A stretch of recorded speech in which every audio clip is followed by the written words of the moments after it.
सहना भवतु सहनौ भुनक्तु सह वीर्यं करवावहै तेजस्विनावधीतमस्तु मा विद्विषावहै।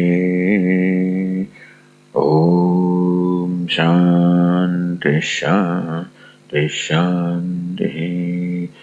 ओम पूर्णमदः पूर्णमिदं पूर्णात् पूर्णमुदच्यते पूर्णस्य पूर्णमादाय पूर्णमेवावशिष्यते। ओम शांति शांति शांति। श्रुतिस्मृतिपुराणानाम् आलयं करुणालयं नमामि भगवत्पादं शङ्करं लोकशङ्करं शङ्करं शङ्कराचार्यं केशवं बादरायणं सूत्रभाष्यकृतौ वन्दे भगवन्तौ पुनः पुनः। ईश्वरो गुरुरात्मेति मूर्तिभेदविभागिने व्योमवद्व्याप्तदेहाय दक्षिणामूर्तये नमः। कटाक्षकिरणाचान्त नमन्मोहाब्धये नमः नमन्मोहाब्धये नमः। अनन्तानन्दकृष्णाय अनन्तानन्दकृष्णाय जगन्मङ्गलमूर्तये जगन्मङ्गलमूर्तये।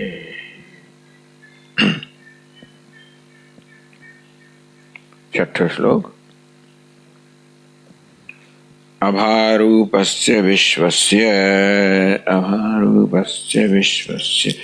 भानं भासन्निधेर्विना कदाचिन्नावकल्पेत भाचाहं तेन सर्वगः।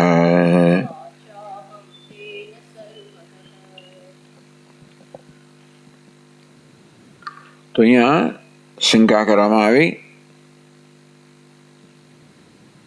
कि प्रत्येगात्मा परिच्छिन्न एव अनुभूयते। प्रत्येगात्मा हूं तो परिच्छिन्न छू।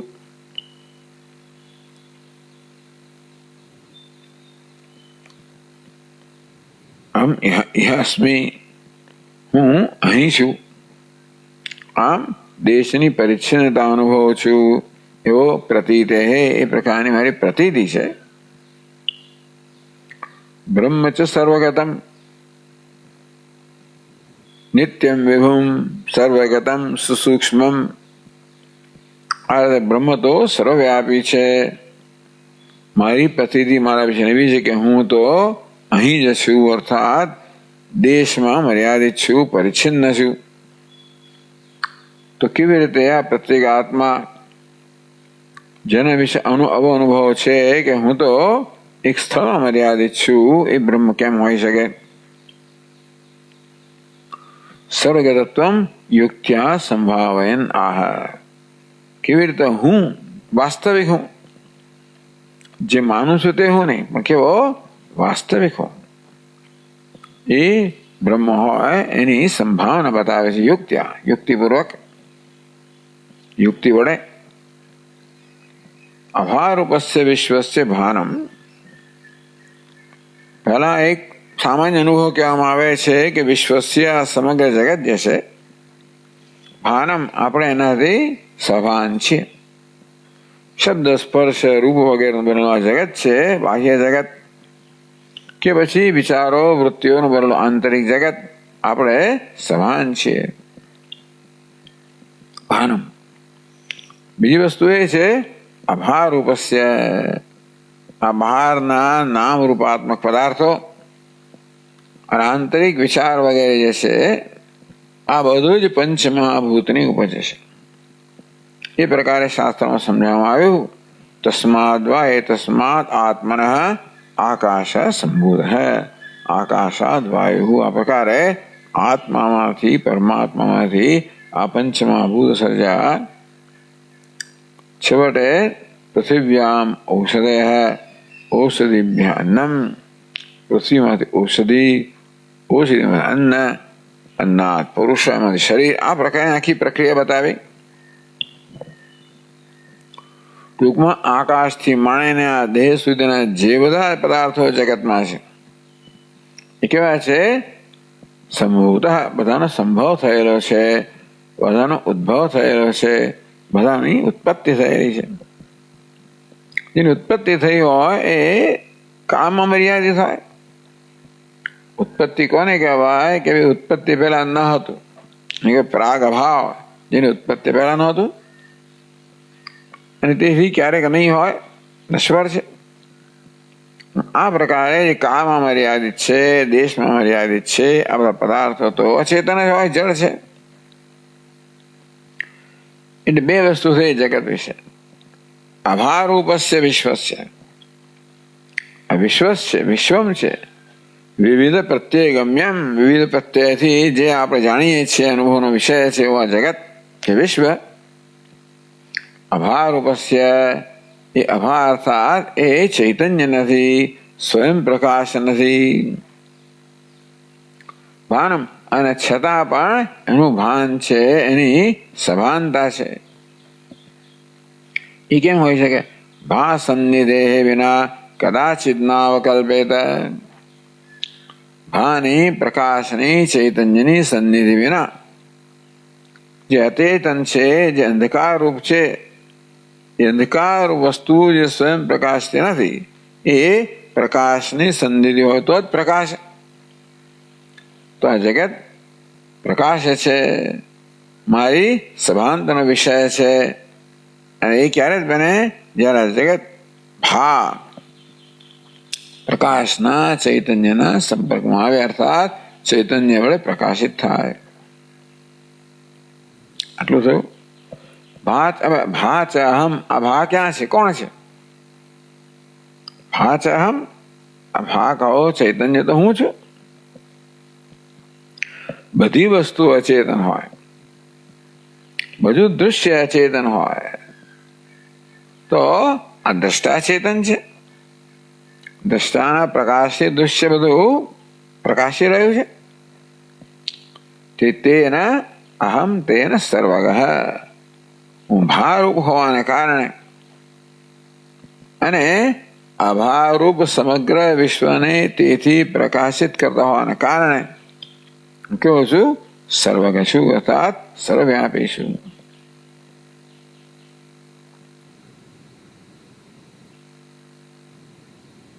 તો જો ટીકાકાર આગળ સમજાવે છે, બહુયોજન દૂરવર્તી ચંદ્ર સૂર્ય મંડળ, આપણે જગતથી સભાન છીએ. જગતમાં શું શું આવી જાય? બહુયોજન દૂરવર્તી, કેટલા યોજન દૂર છે. કોણ? ચંદ્ર સૂર્ય મંડલમ.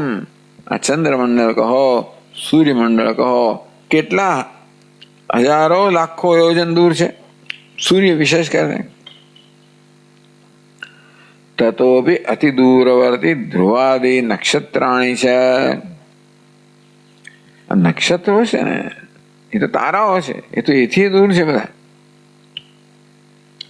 અને આ નક્ષત્રો જે આપણે દેખાય છે એના કરતા દૂર એવા ટમટમટા તારાઓ છે.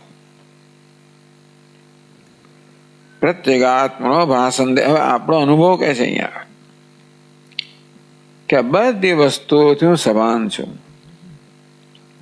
જ્યારે મારી નજર હું આ તરફ દોરું છું ત્યારે ચંદ્રથી સભાન બનું છું, સૂર્યથી સભાન બનું છું, નક્ષત્રથી સભાન બનું છું, ધ્રુવ આદિ તારાઓથી સભાન બનું છું.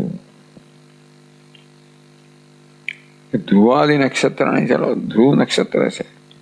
તો આ બધાથી આ કોને ભાષે? મને ભાષે છે ને. પ્રત્યેગાત્મના ભાષણ દે. આ બધા આટલા દૂર રહેલા પદાર્થો પણ મને ભાષે છે. અર્થાત હું જેમને પ્રકાશિત કરી રહ્યો છું ને, કશી વસ્તુ ત્યારે જ ભાનનો વિષય બને, જ્ઞાનનો વિષય બને, જ્યારે એને પ્રકાશિત કરવામાં આવે.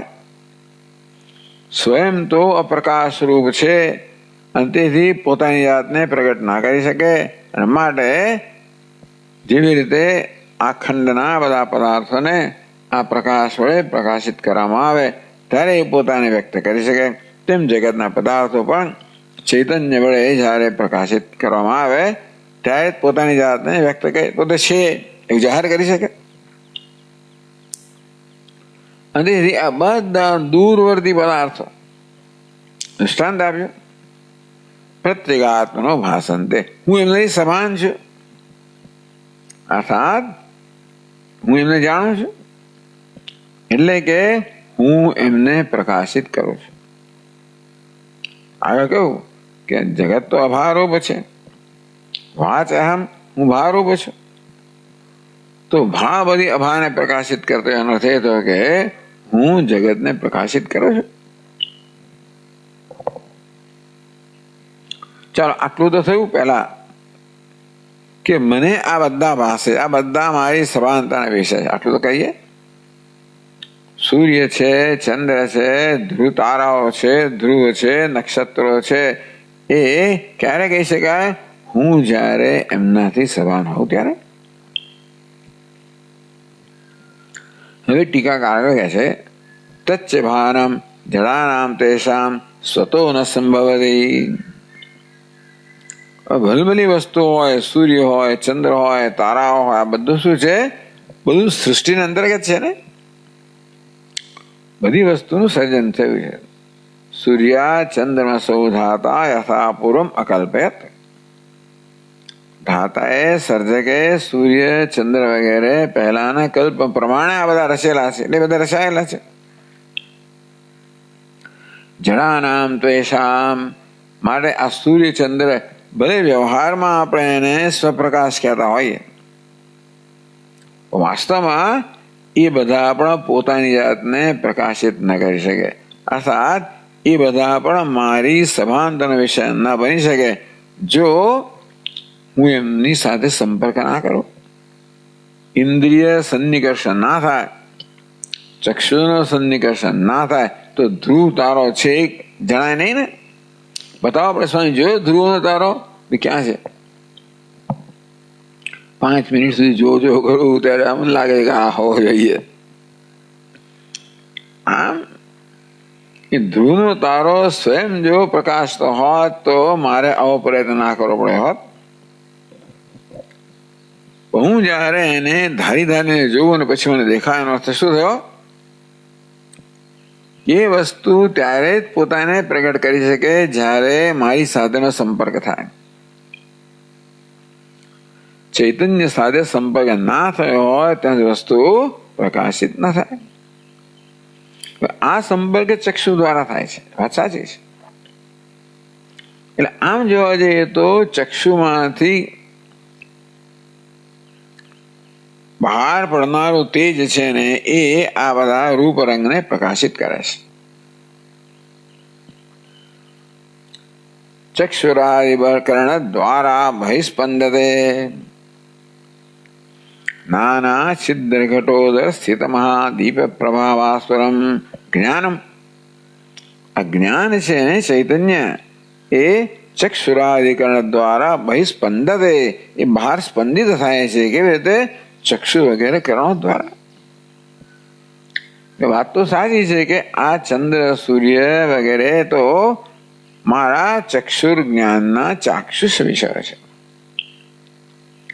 અર્થાત એ ચક્ષુ વડે પ્રકાશિત છે. તો એ એવું કેમ કહીએ છીએ? કારણ કે મારી આંખો બંધ હોય કે એ તરફ ન જોતો હોવ તો એ વસ્તુ પોતાને પ્રકાશિત કરી શકતી નથી મારા માટે. જ્યારે ચક્ષુનો સન્નિકર્ષ થાય પદાર્થો સાથે ત્યારે જ મારા દૃષ્ટિના વિષય બને. એટલે ચક્ષુ એમને પ્રકાશિત કરે છે. પણ ચક્ષુને કોણ પ્રકાશિત કરે છે? મન. મનને કોણ પ્રકાશિત કરે છે? ચૈતન્ય. ચૈતન્ય કોણ છે? હું. આ રીતે જોવા જઈએ તો હું એટલે ચૈતન્ય મનને ચેતનવંત બનાવો, એ દ્વારા ચક્ષુરિન્દ્રિય ચેતનવંતી બને, એ દ્વારા આ સૂર્ય ચંદ્ર વગેરે દૂરવર્તી પદાર્થો પણ મારા જ્ઞાનના વિષય બને, પ્રકાશિત થાય. તેથી તચ્ચ ભાનમ જડાનામ તેષામ સ્વતો ન સંભવતી. સૂર્ય, ચંદ્ર વગેરે દૂરવર્તી પદાર્થોની સભાન તમારામાં છે એ આ બધા તો જડ છે, અચેતન છે, માટે સ્વયં પોતાને પ્રકાશિત ન કરી શકે, સ્વયં પોતાને મારા ભાનનો વિષય ન બનાવી શકે. કિંતુ સ્વપ્રકાશ સ્વરૂપ આત્મ ચૈતન્ય સંબંધ ભલે નૈવ તદ વક્તવ્યમ. હવે એ પદાર્થો પોતાને તો પ્રકાશિત કરી શકે એમ નથી, પોતાને મારી સભાનતાનો વિષય બનાવી શકે એમ નથી, અને છતાંય મારી સભાનતાનો વિષય છે. એટલે શું સમજવાનું? સ્વપ્રકાશ સ્વરૂપ આત્મ ચૈતન્ય સંબંધેન એવ તદ વક્તવ્યમ. ક્યાં ભાનમ છે ને, ભાન, અસભાનતા. કઈ રીતે આ પદાર્થો, કારણ કે બધા પરપ્રકાશ્ય છે, એ પરપ્રકાશ્ય ત્યારે જ પ્રકાશિત થાય જ્યારે કોઈ સ્વપ્રકાશના સંપર્કમાં આવે. પરપ્રકાશ બીજા પરપ્રકાશના સંપર્કમાં તો કશું ના થાય. પણ કોઈ પણ તત્વ હોય, પરપ્રકાશ્ય અને અચેતન તત્વ છે, આ બધા એ જ્યારે સ્વપ્રકાશ ચૈતન્યની સન્નિધિમાં આવે, સંબંધ થાય બંનેનો. ચૈતન્યનો આ અચેતન કે જડ કે પરપ્રકાશ્ય પદાર્થ સાથે સંબંધ થાય. કેવી થાય છે? આ ચક્ષુ દ્વારા. એ પ્રકારનો સંબંધ થાય ત્યારે હું એમનાથી સમાન બનું છું. અર્થાત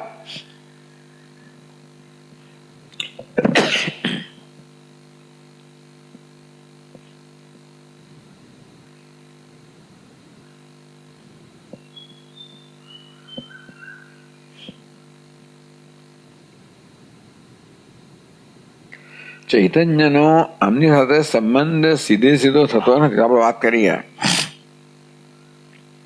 સ્વપ્રકાશ ચૈતન્ય પણ આ બધા અચેતન કે જળ જે પદાર્થો છે વિશ્વના, એમની સાથે સંબંધ કરવા માટે ચૈતન્યએ પણ મનમાં પ્રતિબિંબિત થવું પડે. એ મન દ્વારા ઇન્દ્રિય, આ કિસ્સામાં ચક્ષુર ઇન્દ્રિયને પણ ચેતનવંતી બનાવવી પડે. એ ચક્ષુર ઇન્દ્રિય પણ ત્યાં જવું પડે જ્યાં પેલા પદાર્થો છે, એ બધા ત્યાં છે. આ રીતે પદાર્થોનો ચક્ષુર ઇન્દ્રિય સંબંધ થાય, એ દ્વારા મન સાથે સંબંધ થાય, એ દ્વારા ચૈતન્ય સાથે સંબંધ થાય. આ પ્રકારે વેદાંત શાસ્ત્ર સમજાવે છે કે કેવી રીતે તમેવ ભાંતમ અનુભાતિ સર્વમ. બે ચંદ્ર સૂર્ય ભાસે છે કારણ કે ચક્ષુ ભાસે છે, ચક્ષુ ભાસે છે કારણ કે મન ભાસે છે, મન ભાસે છે કારણ કે ચૈતન્ય ભાસે છે. આ રીતે જાનામી, હું જાણું છું, હું જોઉં છું. આ પ્રકારની વૃત્તિ ત્યારે જ જન્મે જ્યારે આ બધું થાય. જાનામીતિ તમેવ ભાંતમ અનુભાતિ સર્વમ. જાનામી જે રીતે થાય છે ને, પશ્યામી જોઉં છું, એ સમગ્ર પ્રક્રિયા આપણે તપાસીએ, સમજીએ ત્યારે સમજ પડે કે આ પશ્યામી જોઉં છું એ પ્રકારની પ્રતીતિ કે વૃત્તિ ક્યારે જન્મે? જ્યારે જેને જોઉં છું એ પદાર્થ સાથે ચૈતન્યનો સંબંધ થાય. એ સંબંધ ના થાય તો એ પદાર્થની સભાનતા હોતી નથી. હું માત્ર તારા તરફ જોતો હોઉં, એને જ જોતો હોઉં. સ્વામી સપ્તર્ષિ જોયા તારા? જોયા. બહુ તો એમ બહુ બધા તેજસ્વી તારો દેખાય, ઓછું તેજસ્વી, ઓછો તેજ, એમ કરતા કરતા કરતા 15-20 મિનિટ થાય. સ્વામી પછી અરુંધતીનો તારો દેખાયો? આ દેખાયો? ભગવાન જાણે દેખાયો કે ના દેખાયો, દેખાયો. આ બધો શેનો પ્રયત્ન હતો? એ અરુંધતીને ચૈતન્ય સાથે સંબંધિત કરવાનો. સમજ પડી ને? તો જ અરુંધતી છે એ પ્રકાશી શકે, તો જ મારી સભાનતાનો વિષય બની શકે.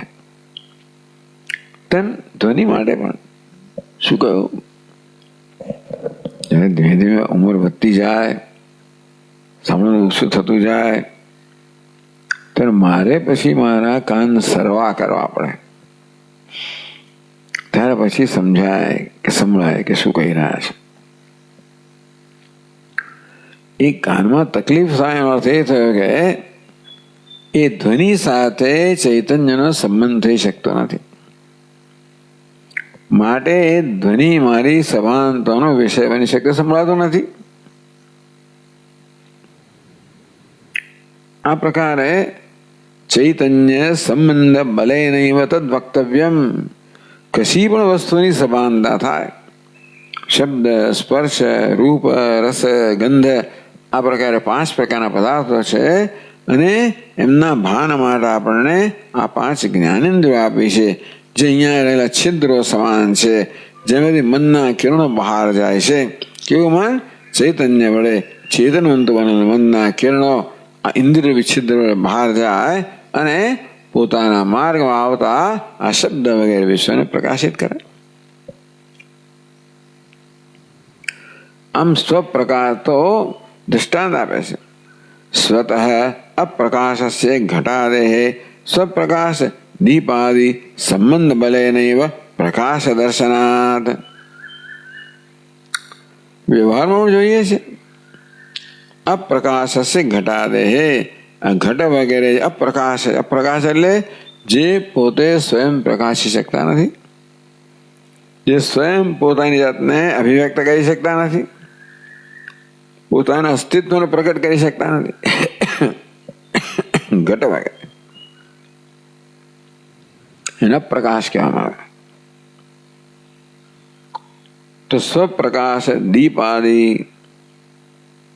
એ ઘટ વળી બીજા વસ્ત્ર સાથે સંપર્કમાં તો કશું ના થાય. ઘટ પણ સ્વયં પ્રકાશ છે, આ વસ્ત્ર પણ પ્રકાશ છે, ટેબલ આ પ્રકાશ. 1000 વસ્તુ ભલે ન હોય ને, ઘડો ટેબલ પર પડ્યો હોય, બધો સંબંધ છે, તો કશું ના થાય. કેમ ના થાય? કારણ કે ટેબલ પણ કેવું છે? એ પણ અપ્રકાશ છે. ઘડો જ્યારે સ્વપ્રકાશ દીવાના સંપર્કમાં આવે, સંબંધમાં આવે, તો દીવામાંથી જે પ્રકાશનું કિરણ નીકળતું હોય એ જ્યારે આ ઘડા પર પડે અને આ પ્રકારે ઘડાને એ પ્રકાશ સાથે સંબંધ થાય, ત્યારે જ ઘડો પોતાના હોવા વિશે જાહેર કરી શકે. હું છું ભાઈ, ધ્યાન રાખજો, ઠોકર વાગશે. અંધારા ખબર ના પડે આપણને. નાના મોટા ટેબલો પડેલા હોલની અંદર દેખાય નહીં, એક બોલતું નથી. હું અડબડિયા ખાઉં છું ને પડું છું ને માથા ઢીંચણ બધું થાય છે. એ તો જ્યારે દીવો કરવામાં આવે ત્યારે પછી એ વસ્તુ પ્રકાશિત થાય, ત્યારે અડબડિયા ખાતા બંધ થઈ જાય આપણે. એટલે આપણો આ અનુભવ બતાવે છે કે જે સ્વયં પ્રકાશ વસ્તુ નથી એને પોતાની જાતને વ્યક્ત કરવા માટે સ્વયં પ્રકાશ સાથે સંબંધિત થવું પડે છે. માત્ર ક્યાંક દીવો છે અને ક્યાંક ઘડો છે એમ પણ નહીં.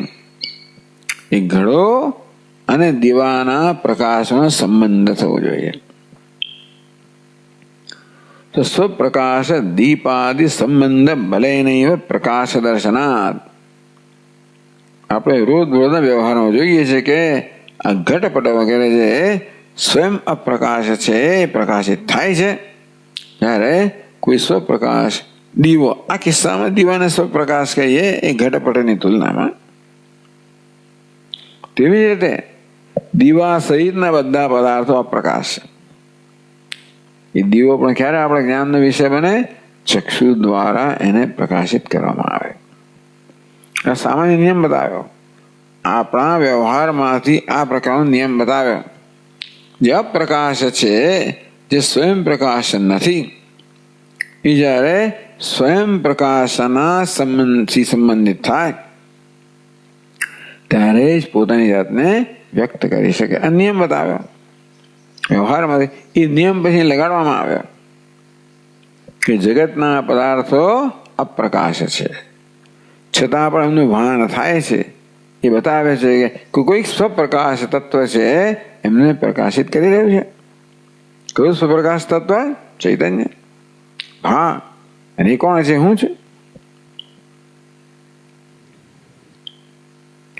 તો ટીકાકર કહે છે દી પ્રત્યેગાત્મા અત્રૈવ તિષ્ઠેત કથમ ધ્રુવાદના સંબંધેત.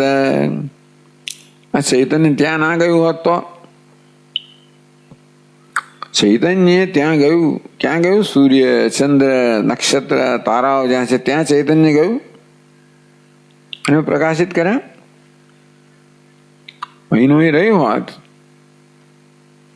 એટલે કે ચક્ષુ દ્વારા એને કઈ પ્રકારની ગતિ ના કરી હોત તો એ બધા પદાર્થો આપણા સભાનતાના વિષયના બન્યા હોત. એટલે આપણો અનુભવ શું બતાવે છે? જેમ પેલા દીવાનો પ્રકાશ આ ઘડા સુધી આવે તો ઘડો પ્રકાશિત થાય તો ઘડો પોતાનું અસ્તિત્વ વ્યક્ત કરી શકે, તે રીતે આ ચૈતન્યનો પ્રકાશ ત્યાં સુધી જાય. ક્યાં? ચંદ્ર, સૂર્ય, તારાઓ, નક્ષત્રો, ત્યારે એ પ્રકાશિત થાય. એનો અર્થ એ થયો કે ચૈતન્ય ત્યાં સુધી જાય છે.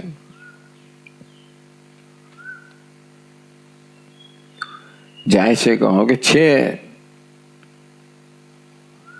સપર્યગાત, સર્વવ્યાપી છે.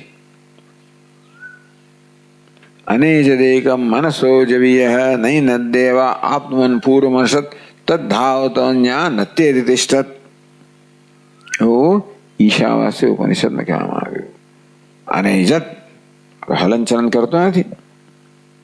મનસ છતાં મનસ જવીય, એ મન કરતા પણ વેગવાન છે.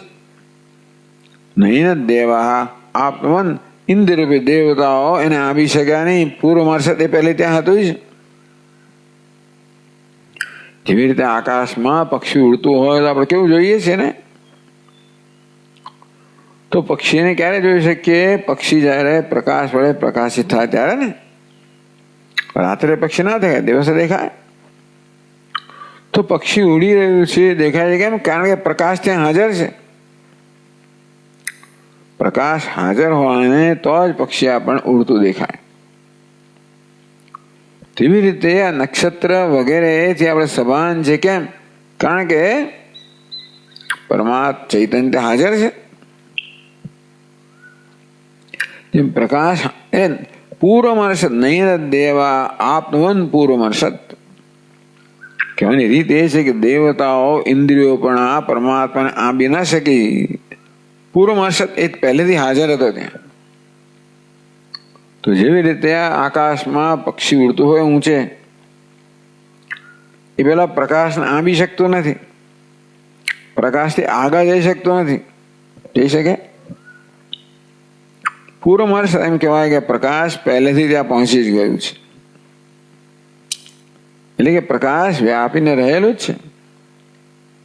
તે રીતે આ બધા દૂરવર્તી પદાર્થો પણ આપણે સભાનતાનો વિષય બને એ પ્રકાશિત થાય છે. બતાવે છે કે એમને પ્રકાશિત કરનાર ચૈતન્ય ત્યાં હાજર જ છે. યદિ પ્રત્યેગાત્મા અત્રૈવ તિષ્ઠેત કથમ ધ્રુવાદિના સંબંધ્યેત. જો પ્રત્યેગાત્મા અહીં જ રહ્યો હોત તો ધ્રુવ વગેરે સાથે કેવી રીતે સંબંધ થાત? ભલે આપણે એવું સમજાવ્યું કે ભાઈ આ ચૈતન્યનું કિરણ આંખ દ્વારા સંપર્ક કરે ત્યારે એ વાત બરાબર છે. આ વ્યાવહારિક છે. ચૈતન્યની વ્યાવહારિક અભિવ્યક્તિ છે ને એ ચક્ષુના કિરણ, એ ચક્ષુરાદિ દ્વારા છે. પરમાત્માની વ્યાવહારિક અભિવ્યક્તિ એ માટે પહેલા મનમાં એ ચિદાભાસ પ્રતિબિંબિત થાય, ઇન્દ્રિય દ્વારા પછી એનું કિરણ જાય. એ બધી વ્યાવહારિક આપણે મોડેલ બતાવ્યું. તો પરમાત્મા જે પારમાર્થિક છે તો ત્યાં રહેલો જ છે. આ તો આપણને કહેવામાં આવ્યું કેવી રીતે દૂરવર્તી પદાર્થો પણ આપણી સભાનતાના વિષય બને છે, કારણ કે સભાનતા ત્યાં છે, ચૈતન્ય ત્યાં હાજર રહેલું છે, પ્રકાશ ત્યાં હાજર, ચૈતન્ય પ્રકાશ એ ન હોત તો કેવી રીતે આના બધાના દર્શન થયા હોત. અને કહેવાની રીતે છે કે પ્રત્યેગાત્મા અત્રૈવ તિષ્ઠેત.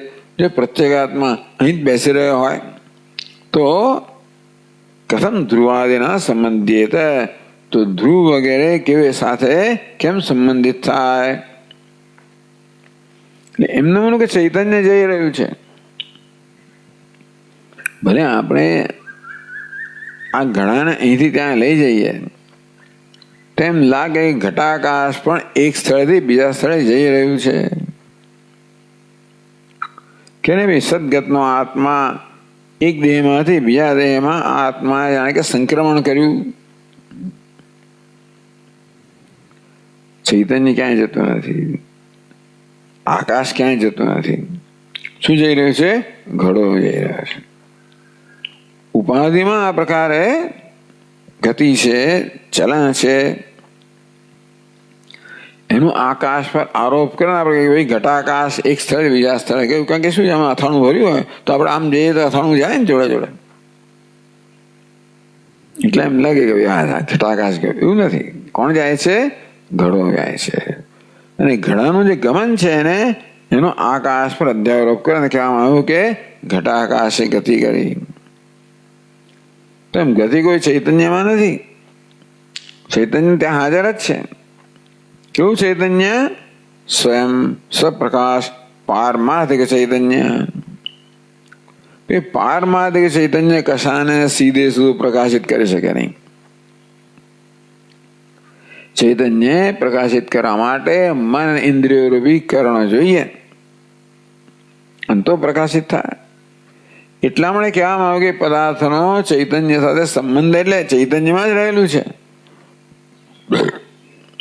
અને તોય ચૈતન્ય સંબંધ કેમ નથી? કારણ ચૈતન્ય પારમાર્થિક સત્તા ધરાવનાર છે. એ ચૈતન્ય પણ વ્યવહારિક સત્તામાં આવે આ મન ઇન્દ્રિયો દ્વારા, ત્યારે એનો સંપર્ક થાય. એ બતાવે છે કે ચૈતન્ય ત્યાં વિદ્યમાન છે. એ ન હોત તો આ ઇન્દ્રિય અને મનનો સંબંધ થાય કે ઇન્દ્રિય પ્રકાશિત ના કરી શકે, મન પ્રકાશિત ના કરી શકે. એ સ્વયં બધા ચેતન પદાર્થો છે ને, એ માત્ર નિમિત્ત બને છે. શેના માટે? આ પદાર્થનો સૂર્યચંદ્રનો ચૈતન્ય સાથે સંબંધ સ્થાપિત, સંબંધ જન્માવા માટે. એટલે આ વિચાર આવ્યો છે કે આ દ્વારા ચૈતન્યની સર્વગતિમત્તા, સર્વવ્યાપકતા અહીંયા આગળ સિદ્ધ કરી. આમ તો આપણે જે જ્ઞાન થાય છે ને સૂર્યચંદ્ર, એ તો મનની વૃત્તિ જ છે. સૂર્ય, ચંદ્ર, તારાઓ, ધ્રુવ, કશાનું આપણને આપણી સભાનતાનો અર્થ શું થયો? એ પ્રકારની મનની વૃત્તિ સર્જાય ત્યારે આપણે તો જ કશાથી સભાન બનીએ. એ વિષય આપણી વૃત્તિનો વિષય બને. ઘટાકાર, પટાકાર, ધ્રુવાકાર વૃત્તિ જન્મે ત્યારે સભાનતા થાય. એ ધ્રુવાકાર વૃત્તિ ત્યારે જન્મે ધ્રુવ સાથે સંપર્ક થાય. એ માટે વ્યવસ્થિત કરણ જોઈએ, મન અને ચક્ષુ જોઈએ. એ પ્રકારનો સંપર્ક થયા પછી પણ એટલે એમાં એટલા માટે સમજાવવામાં આવ્યું કે આ જે વૃત્તિ છે ને એ આવરણ દૂર કરે છે. કોઈ પદાર્થ હોય એટલે કે દૂરવર્તી હોય કે નિકટવર્તી હોય, ગમે તે પદાર્થ હોય, પણ ઘટાકાર વૃત્તિ જયારે જન્મે ત્યારે વૃત્તિ છે ને એ ઘટાડેનું આવરણ દૂર કરે. અને એ ઘટાકાર વૃત્તિમાં પ્રતિબિંબિત ચૈતન્યને આપણે ચિદાભાસ કહીએ. એ ચિદાભાસ ઘટને પ્રકાશિત કરે. તો ચૈતન્ય સીધે સીધું પ્રકાશિત નથી કરી શકતો, ચિદાભાસ દ્વારા કરે છે. ચિદાભાસ ક્યારે હોય? જયારે વૃત્તિ હોય ત્યારે. એટલે બે વસ્તુ જોઈએ, પદાર્થના આકારની વૃત્તિ જોઈએ અને વૃત્તિ હોય એટલે ચિદાભાસ તો હોવાનો જ છે, કારણ કે એ પ્રકારનો એમનો એવો સ્વાભાવિક સંબંધ છે. એટલે આ બધા અનુભવ દ્વારા આપણે ચૈતન્ય સર્વવ્યાપી છે આ સમજવાની વસ્તુ છે. એમના કે ચૈતન્ય ત્યાં ગયું અને પ્રકાશિત કર્યું. ગયું ને પ્રકાશ છે, વિદ્યમાન છે. બધાને અસ્થિભાતી પ્રિય સત્તા સ્ફૂર્તિ અસ્થિભાતી પ્રિય રૂપ બધે હાજર છે બધા નામ રૂપમાં. આ તો આપણે પ્રકાશની વાત કરીએ છીએ કે એ બધામાં હાજર છે. અસ્થિભાતી પ્રિય ચૈતન્ય કહીએ એ પ્રત્યેગાત્મા. એ બધા નામ હાજર છે છતાં નામ રૂપ પોતાને પ્રકાશિત કરી શકતા નથી. પ્રકાશ સ્વરૂપ પરમાત્મા એમનું આત્મા છે અને તોય પદાર્થો પોતાને પ્રકાશિત નથી કરી શકતા કારણ કે એ બધા નામ રૂપના સ્તરે મિથ્યાના સ્તરે આવી ગયા છે અને તેથી એ પ્રકારે એમને પ્રકાશિત કરવા પડે. આ રીતે જોવા જઈએ તો આ અનુભવથી આપણે આપણું ધ્યાન કરી શકીએ. હું કેવો છું? જ્યાં ચંદ્ર છે સૂર્ય છે ત્યાં હું કેવો છું? ચૈતન્ય રૂપ હું છું. આ ચૈતન્ય હું ને કારણે સૂર્ય પ્રકાશિત થાય છે, ચંદ્ર પ્રકાશિત થાય છે, નક્ષત્ર પ્રકાશિત થાય છે, ધ્રુવ પ્રકાશિત થાય છે.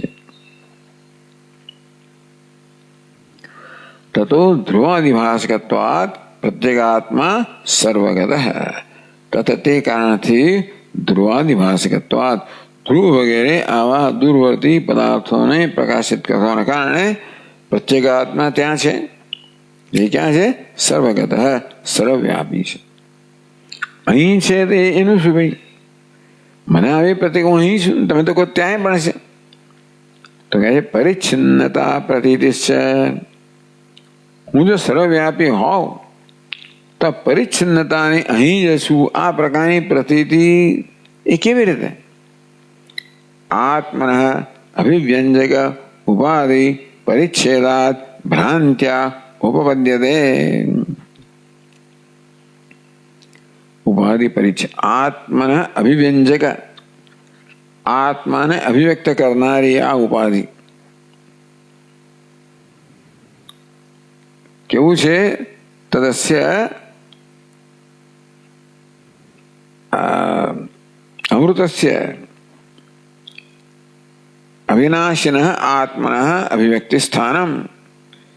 આ દેહ છે ને આપણો, મર્ત્યમ વા ઇદમ ભગવન મર્ત્યમ વા ઇદમ શરીરમ મૃત્યુનાત્મ તદસ્ય અમૃતસ્ય અશરીરસ્ય આત્મન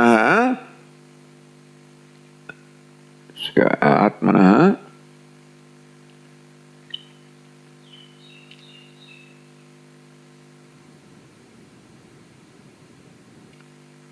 અભિવ્યક્તિ સ્થાનમ. જે શરીર મર્ત્ય છે, શરીર છે, એ અશરીર અમર આત્માની અભિવ્યક્તિનું અધિષ્ઠાન છે. અધિષ્ઠાનમ ટૂંકમાં એ અભિવ્યક્તિનું સ્થાન છે. એટલે આત્માની અભિવ્યક્તિ ક્યારે થાય? પાછી આ ઉપાધિ હોય ત્યારે. આત્મા એ બધે છે જ ને,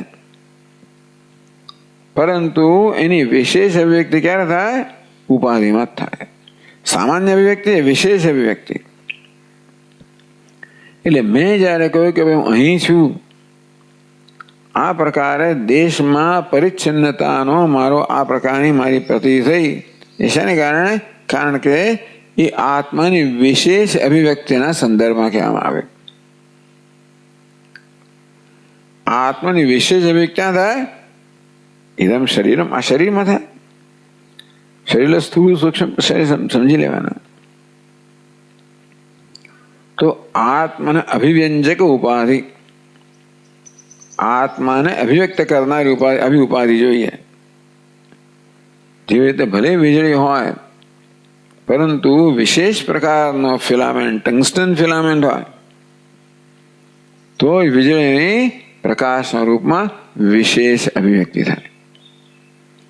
તે રીતે સ્થૂળ સૂક્ષ્મ શરીર હોય તો ચૈતન્યની આ પ્રકાશ એટલે કે જીવનના રૂપમાં, ચેતના રૂપમાં વિશેષ અભિવ્યક્તિ થાય.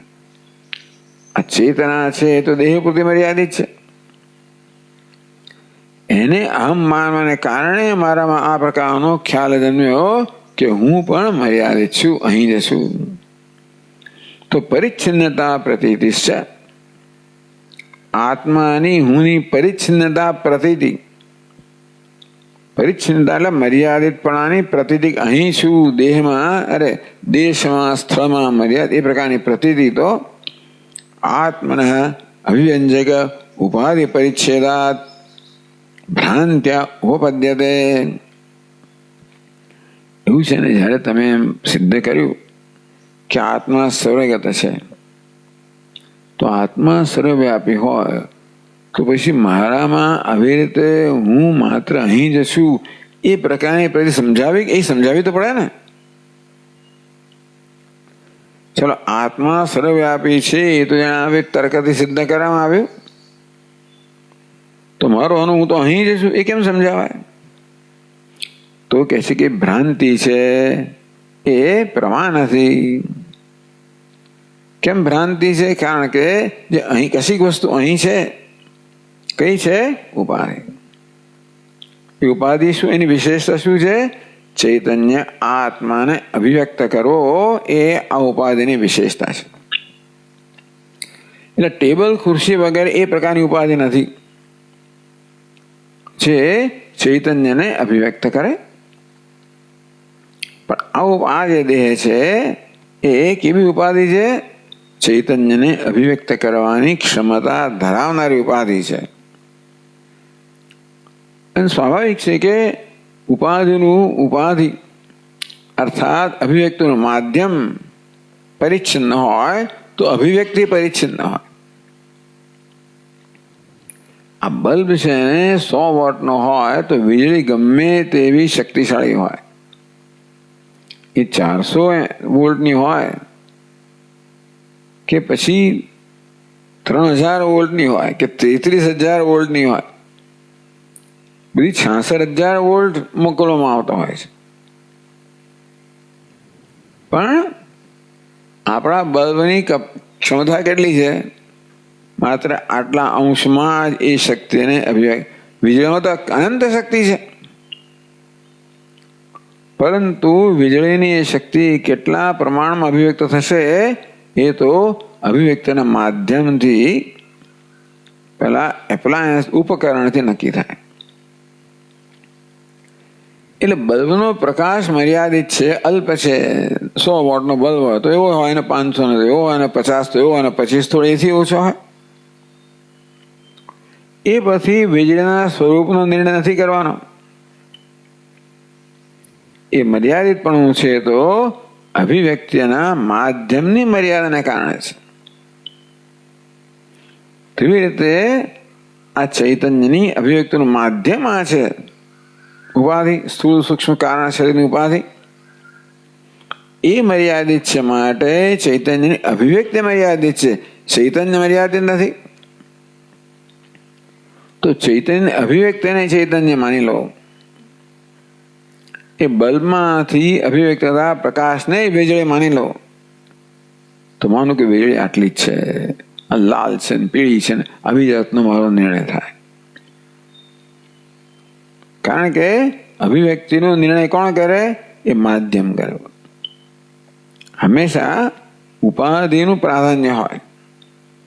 જેવી રીતે સૂર્ય કે આપણે અરીસામાં જોતા હોઈએ તો આપણો ચહેરો કેવો દેખાય છે? નિર્ણય ચહેરો તો કરે બિચારો, પણ અરીસો કરે. ક્યાં દેખાય છે, કેટલો મોટો દેખાય છે, વાંકો ચૂંકો કેવો, આ બધો નિર્ણય કોણ કરે? પ્રતિબિંબ છે ને એ કેવું છે? ઉપાધિ પક્ષપાતી. ઉપહિત છે ને આવી રીતે ઉપાધિ પક્ષપાતી. ચૈતન્ય ભલે ને સર્વવ્યાપી હોય, પણ આ ઉપાધિ જે ચૈતન્ય અભિવ્યક્તિનું માધ્યમ છે એ નક્કી કરે કે અભિવ્યક્તિ કેવી હશે. એ ઉપાધિ ચૈતન્ય મર્યાદિત ન બનાવી શકે. આ બલ્બ છે ને વીજળીને મર્યાદિત ન બનાવી શકે, માત્ર વીજળીની અભિવ્યક્તિને મર્યાદિત બનાવી શકે. તેવી રીતે ઉપાધિ ચૈતન્ય મર્યાદિત નથી બનાવતું, પણ એ દ્વારા ચૈતન્યની અભિવ્યક્તિ મર્યાદિત છે. એ મર્યાદિતતા તો ઉપાધિની અભિવ્યક્તના માધ્યમની મર્યાદિતતાના કારણે છે. હવે એ હું નથી એવો મને આવા વિવેક ના હોય મારામાં. અભિવ્યક્ત થનાર ચૈતન્ય હું છું, પણ ચૈતન્યમાં જે પરિચ્છિન્નતાની પ્રતીતિ છે, આવો વિવેક જોઈએ આપણને. આત્મા અનાત્મ વિવેક કે ઉપાધિ દ્વારા અભિવ્યક્ત થનાર ચૈતન્ય હું છું, પણ એ ચૈતન્યમાં જે પરિચ્છિન્નતા છે, હું અહીં છું ત્યાં નથી, એ પરિચ્છિન્નતા કોને કારણે છે? ઉપાધિને કારણે છે. આ પ્રકારનો વિવેક ના હોય, આમ બે વસ્તુ થઈ ને, આપણને એક સાથે બે પ્રતીતિ થાય છે. ચૈતન્યનો અનુભવ પણ થાય છે અને પરિચ્છિન્નતાનો અનુભવ પણ થાય છે. હવે આ બે બીજા એક લોકેશનમાં નથી, એક અધિકરણમાં નથી. એ કેવું છે? એકનું અધિકરણ કયું છે? દ્રષ્ટા છે. બીજું અધિકરણ કયું છે? દૃશ્ય છે. ઉપાધિ કેવી છે? દૃશ્ય છે. પરિચ્છિન્નતા દૃશ્ય છે. ચૈતન્ય દ્રષ્ટા છે, સાક્ષી છે. આમ ચેતનતા અને પરિચ્છિન્નતા એ બે ભિન્ન ભિન્ન અધિકરણમાં પ્રકાશી રહી છે. પરંતુ એ વિવેક ન હોવાને કારણે એ બંનેને ભેગા કરી દઉં છું. પછી નિર્ણય કરું છું કે ચૈતન્ય પરિચ્છિન્ન છે. ચૈતન્ય એક વસ્તુ છે, પરિચ્છિન્ન બીજી વસ્તુ છે. એ વિવેક ન કરો, અવિવેકને ભ્રમ કહેવાય, ભ્રાંતિ કહેવાય. તો તે રીતે મારે આ પ્રતીતિ એટલે આ પ્રકારનો મારો નિશ્ચય, મારો અનુભવ નથી. ચૈતન્ય મર્યાદિત છે, મારો અનુભવ નથી. ચૈતન્યનો મને અનુભવ છે અને મર્યાદિત પણ અનુભવ છે. એ તો રહેવાનો જ. માત્ર આપણામાં અને જ્ઞાની પુરુષમાં આટલો જ ફેર છે કે આ બે અનુભવો થાય ત્યારે મનમાં તરત વિવેક જન્મે કે આ પરિચ્છિન્નતા ઉપાધિનો ધર્મ છે, એમાં વ્યક્ત થનાર ચૈતન્ય હું છું, જે પરિચ્છિન્ન છું. વિમૂઢાઃ નાનુપશ્યન્તિ પશ્યન્તિ જ્ઞાનચક્ષુષઃ ઉત્ક્રામંતમ સ્થિતમ વાપી ભુંજાનમ વા ગુણાન્વિતમ. ભગવાન કે અહીં જ રહ્યો છું.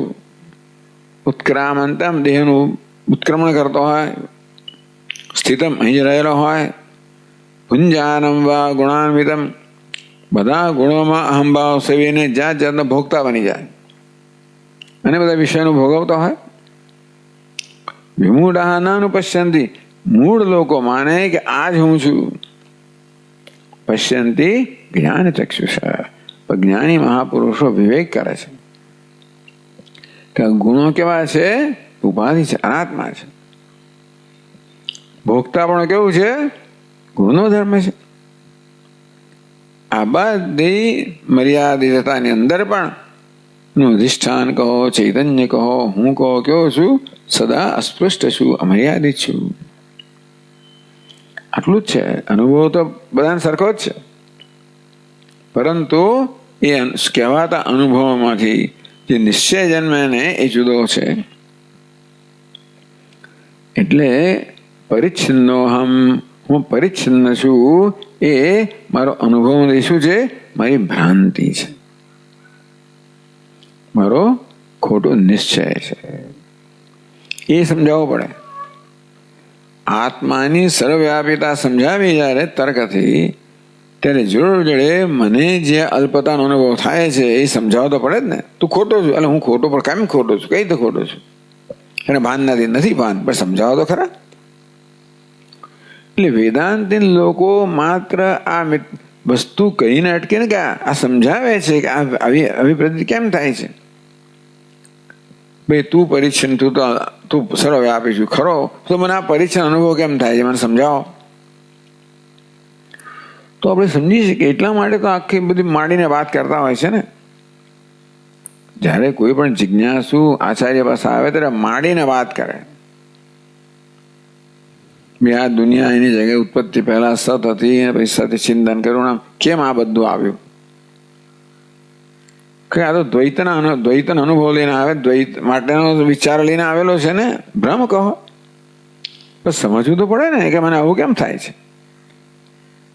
તરત શોકમાં આત્માનું જ્ઞાન છે, શોક ને તે મને શોક થાય છે કેમ? કારણ કે આત્માનું જ્ઞાન છે. કેવા પ્રકારનો અજ્ઞાનનો કયો પ્રકાર છે? તો કે ભ્રમ છે. કેમ ભ્રમ જન્મ્યો? દેહ છે. કેમ દેહ છે? આખી પ્રક્રિયા બતાવે સર્જનની. તો એ શું? તો દેવાનો પ્રાવેશ, પાછો એને મોટા આપણે પ્રવેશ કરો, આવું બધું સમજાવે, જેથી આપણે સમજ પડે કે અત્યારે મારા જે પ્રકારના ખ્યાલ મારા વિશે ધરાવું છું એનું કારણ શું છે. એટલે માત્ર આપણે જ્ઞાન સમજીએ પર્યાપ્ત નથી, અજ્ઞાન પણ સમજવું. કારણ કે એમાં તો આપણે રીત જીવીએ છીએ ને. અજ્ઞાનને સમજીએ ત્યારે ખબર પડે આપણે ક્યાં ભૂલ કરી રહ્યા છે, એ ભૂલને કેમ સુધારવી. એટલે કહે છે કે પરિચ્છન્નતા પ્રતિદિશ્ય, આ પરિચ્છન્નતાની પ્રતિ થાય છે. આમ અસ્મી, હું અહીં છું. એ તો આત્મના અભિવ્યંજક ઉપાધિ પરિચ્છેદાત. પરિચ્છિન્ન કોણ છે? આત્માને અભિવ્યક્ત કરનાર ઉપાધિ પરિચ્છિન્ન છે. ભ્રાંતિને કારણે ઉપપદ્યતે, એટલે એ પણ તર્કથી સમજાવી શકાય. આવો મારો જે કહેવાતો અનુભવ કે મારી પ્રતીતિ છે કે હું અલ્પ મર્યાદિત છું, એ પણ આ પ્રકારે તર્કથી સમજાવાય કે ભાઈ પરિચ્છિન્ન છે, તું માને છે ત્યાં નથી, એ ક્યાં છે? ઉપાધિમાં છે. ઉપાધિને પરિચ્છિન્ન છતાં પણ તું અપરિચ્છિન્ન છે. એ વિવેક ન હોવાને કારણે તું તારી જાતને અપરિચ્છિન્ન માને છે.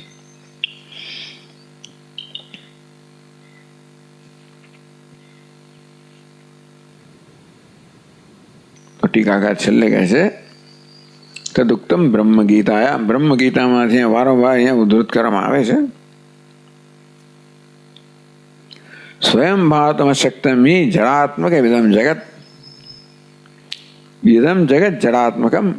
આ જગત કેવું છે? જડાત્મા, જળ જેનું સ્વરૂપ છે, જળ સ્વરૂપ છે. આ ચેતન સ્વરૂપ છે, પરપ્રકાશ છે. સ્વયં ભાવતમ અશક્તમ, એ સ્વયં ભાસવા માટે અશક્તિમાન છે. કેવું છે? જળ છે, અપ્રકાશ રૂપ છે. શું? ઇદમ જગત, આ સમગ્ર જગત. ચિત્ત સંબંધ બલેનેવ ખલુ ભાતેન ચાન્યથા.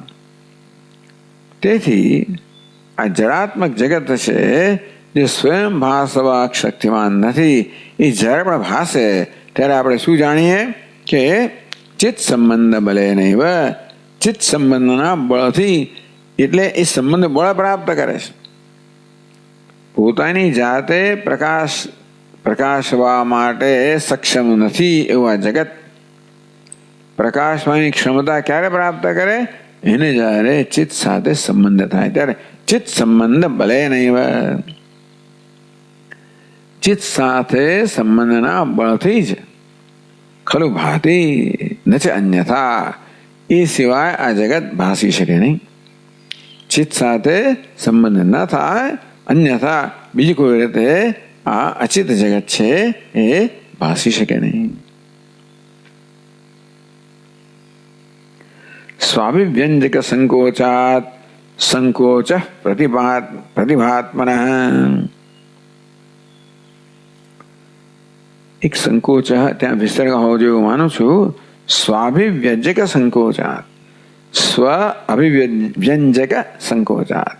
સ્વ એટલે પોતાને, અભિવ્યંજક અભિવ્યક્ત કરનાર, સંકોચા એ સંકોચિત છે, પરિચ્છિન્ન છે, એટલે ઉપાધિ.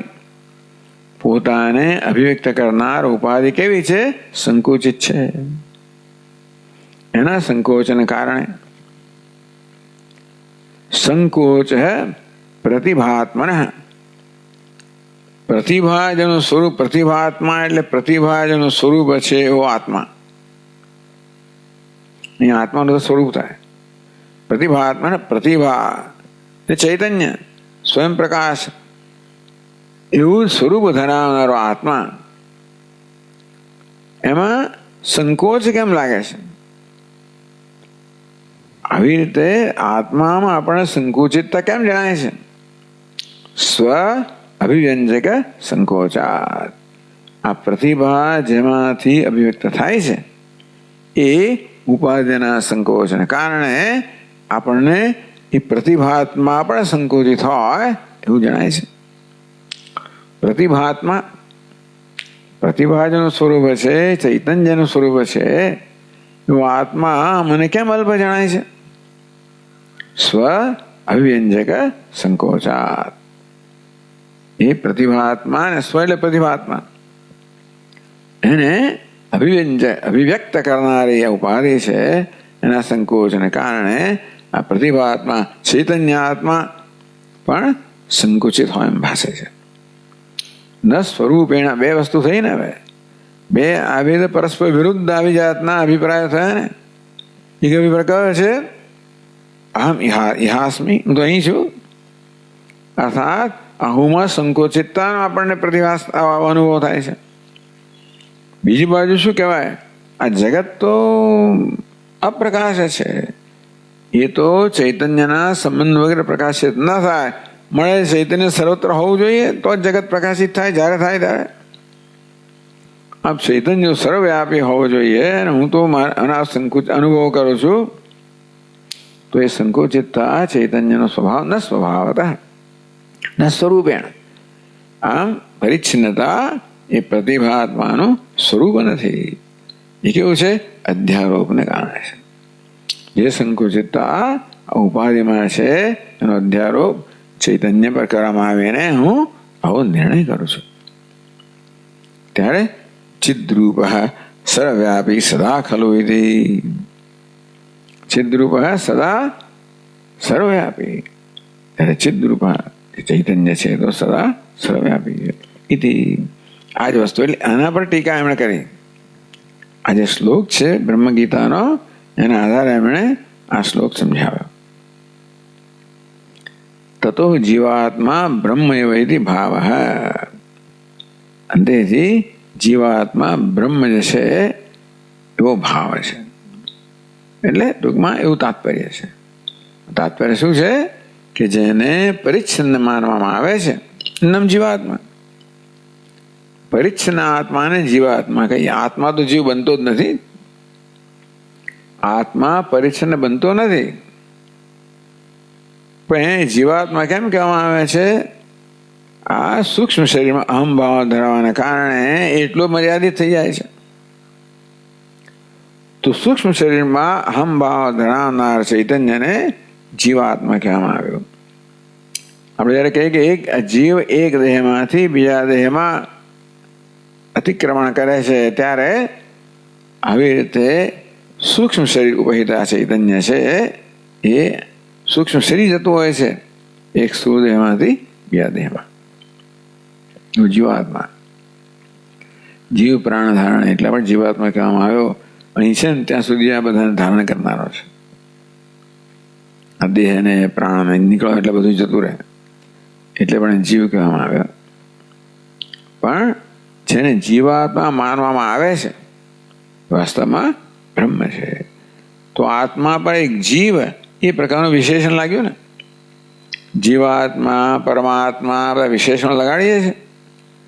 આત્મા પર કોઈ વિશેષણની જરૂર નથી ખરેખર. તો આપનોથી આત્મા જે સર્વવ્યાપી છે ને જ આત્મા કહેવાય. અને છતાં આપણે એ પ્રકારે આત્માનો અનુભવતા નથી, અને તેથી આપણા અનુભવને આધારે આપણે આત્મા પર વિશેષણ લગાડીએ જીવાત્મા.